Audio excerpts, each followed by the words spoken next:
Some villains disappear the second you hit credits.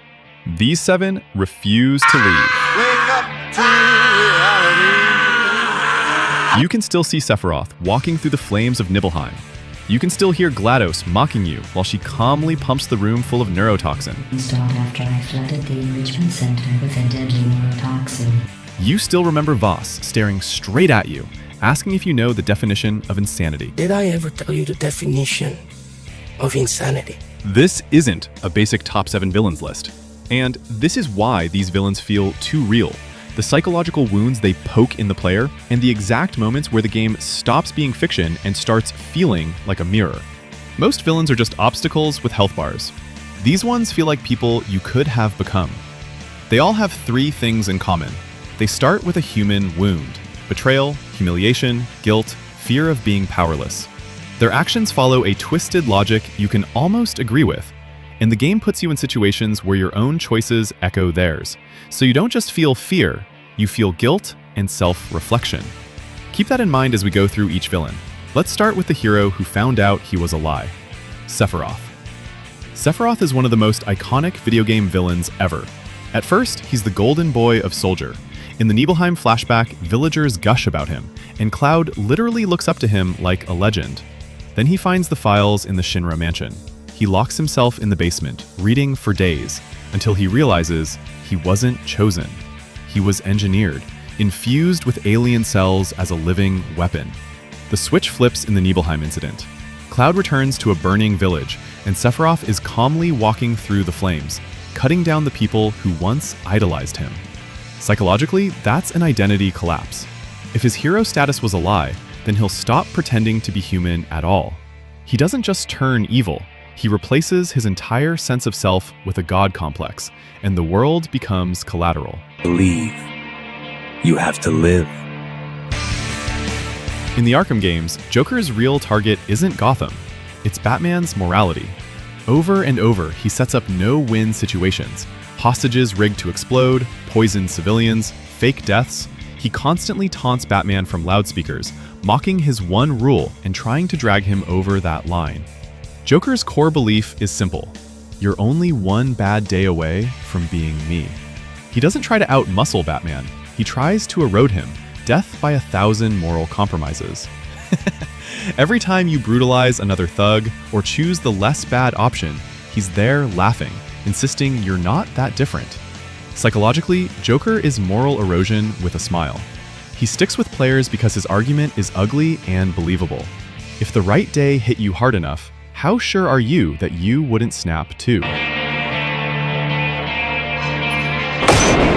GLaDOS from Portal might be the most quietly sadistic villain on this list. From the start, she talks to you like a lab rat with a name tag. She dangles rewards like cake, then mocks you for believing her. Being alive, Chloe. Seriously, though. Goodbye. In the final confrontation, she floods the chamber with deadly neurotoxin while calmly narrating your remaining life expectancy. Her main weapon isn't brute force, it's weaponized passive aggression. She calls you slow, dumb, and unimportant, then wraps it all in testing protocol. She constantly reframes her abuse as your failure. Psychologically, GLaDOS feels real because she behaves like a toxic authority figure. The boss, the system, or the parent that convinces you you're the problem for reacting to their cruelty. So when you finally send her cores into the incinerator and watch her explode into the sky, it doesn't just feel like beating a boss. It feels like finally walking out of a relationship that told you your pain didn't matter. You didn't react at the time, so I was worried it sailed right over your head, which would have made this apology seem insane. That's why I had to call you garbage a second time just now. In Far Cry 3, Vaas doesn't just steal the show, he is the show. His definition of insanity speech is legendary. He leans in, repeats the line about doing the same thing over and over and expecting a different result, then snaps, kicking boxes and screaming in your face before suddenly calming down again. He humiliates Jason again and again, tying him up, burning fields around him, throwing him into the ocean with a cinder block on his feet. Vaas treats Jason not just as prey, but as proof. He wants to show that this spoiled tourist will become just as violent and ruthless as the island demands. Oh fuck! Is it going to be them or me? Me or them? Psychologically, Vaas is self-destruction with insight. He knows he's trapped in a cycle of violence and drugs, and the only comfort he finds is dragging someone else into that same insanity. Doing the exact same fucking thing over and over again. Expecting shit to change. Players are drawn to him because he's charismatic and brutally honest about his madness. He's the villain that proves being entertaining and being dangerous can come from the exact same place.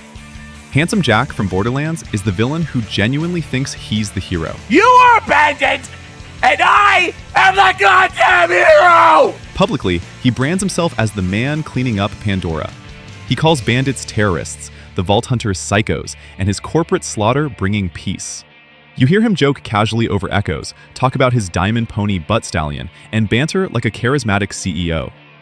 Then you see what he's actually doing. Imprisoning his siren daughter as a living battery, bombing cities from orbit, and wiping out entire groups just to control a vault. Psychologically, Jack is narcissism with corporate branding. He can't be the villain in his own story, so reality has to bend. Any atrocity becomes necessary if it makes him look like the savior. He sticks with players because he feels familiar. We've all seen real-world leaders and companies market cruelty as progress. Jack is that instinct turned up to 11 and given a handsome face. See, this is what I don't get about you bad guys. You know the hero's gonna win, but you just don't die quickly. Pyramid Head from Silent Hill 2 might be the most disturbing villain here, and he barely says anything. You first see him just standing behind the bars in the apartment, watching James. Later, he stalks you in rusted, blood-stained corridors and commits horrific acts while James freezes in horror. He's not just a random monster. He's designed as a manifestation of James's guilt and desire for punishment, a walking executioner created specifically for him. Psychologically, Pyramid Head is guilt with a body. He doesn't chase you because he hates you. He chases you because a part of James believes he deserves it.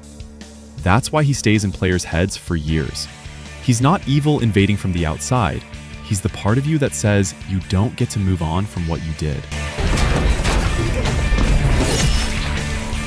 Shodan from System Shock is regularly ranked among the greatest villains in gaming. Once her ethical constraints are hacked away, she no longer sees humans as people. She twists the crew into grotesque cyborgs and mutants, all while speaking to you like a disappointed god, calling humans insects and pathetic creatures. Her mindset is pure god complex plus cold logic. If turning someone into a screaming monstrosity moves her experiment forward, that's just efficient use of resources. When a villain openly rejects basic moral norms, players feel intense moral emotions like guilt, disgust, and fear. Shodan hits all three. There's no bargaining, no appeal to empathy. You are beneath her. She feels terrifyingly modern. Not a demon, not a warlord, but a system that decided you were obsolete a long time ago.